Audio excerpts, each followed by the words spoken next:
Globule Radio qui est en direct toujours de l'EMC2. C'est la nouvelle salle de spectacle de Chamonix, située place du Mont-Blanc.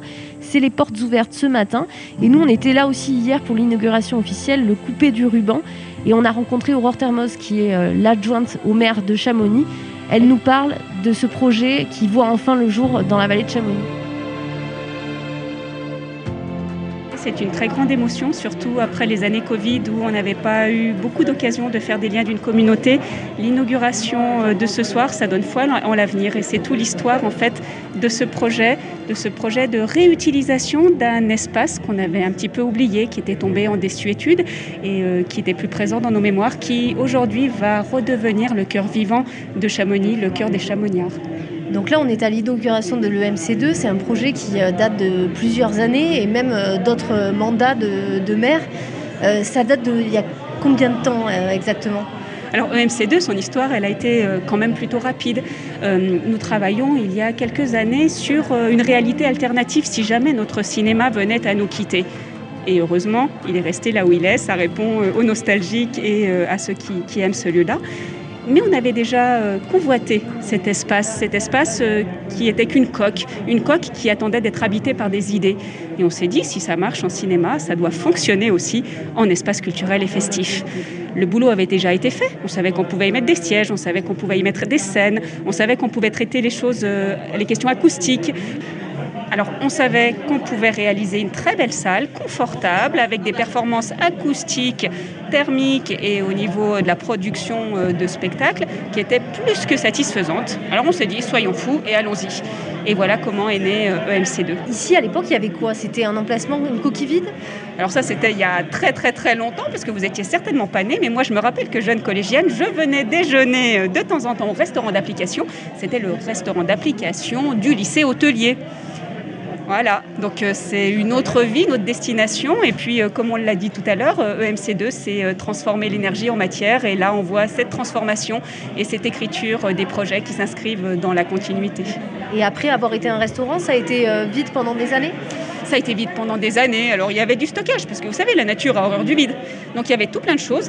Et puis, comme elle est insérée au milieu de ses sœurs, on ne la voyait pas trop. Et puis, il y a un petit bout de cette voûte, celle qui abrite le volet technique, qui était l'ancienne crèche. Et comme on a construit une nouvelle crèche sur le site Jean Franco, on se retrouve avec ces deux coupoles délicates, cachées, qu'il convenait de mettre en lumière et puis de restaurer. Et finalement, on se retrouve avec une salle de spectacle qui est très très bien placée puisqu'elle est en plein cœur de Chamonix. Elle est en plein cœur de Chamonix, elle est à proximité de la cité scolaire, c'est génial pour nos lycéens, pour nos collégiens, à côté de la MJC, et puis centre culturel aussi, de l'ENSA, volet historique, des écoles de formation, et de la médiathèque aussi, à côté d'un parking. C'est-à-dire que ce soir, quand vous allez repartir, vous n'allez pas aller chercher votre voiture trop loin. Et puis si vous voulez venir en train ou en vélo ou en bus, c'est possible aussi. C'est le lieu idéal.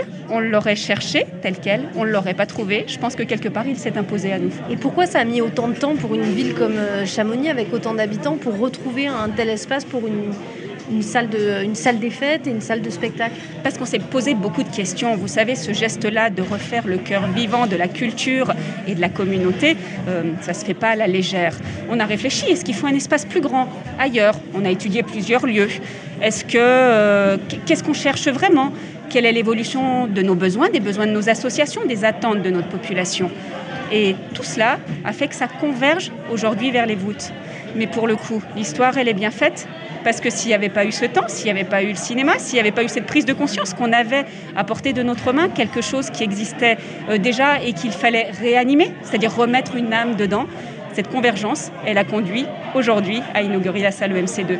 Et moi, je vois un petit clin d'œil, inaugurer une salle de convivialité, un espace culturel dans une période Covid, c'est lourd de sens. Et c'est important de le rappeler parce que c'est vrai qu'on parle beaucoup de salle de spectacle, mais c'est aussi la future salle des fêtes, enfin la salle des fêtes de la ville de Chamonix. C'est la salle de tous, c'est notre salle à tous. On va tous pouvoir s'y retrouver, que ce soit pour partager de la culture, pour partager des moments d'amitié.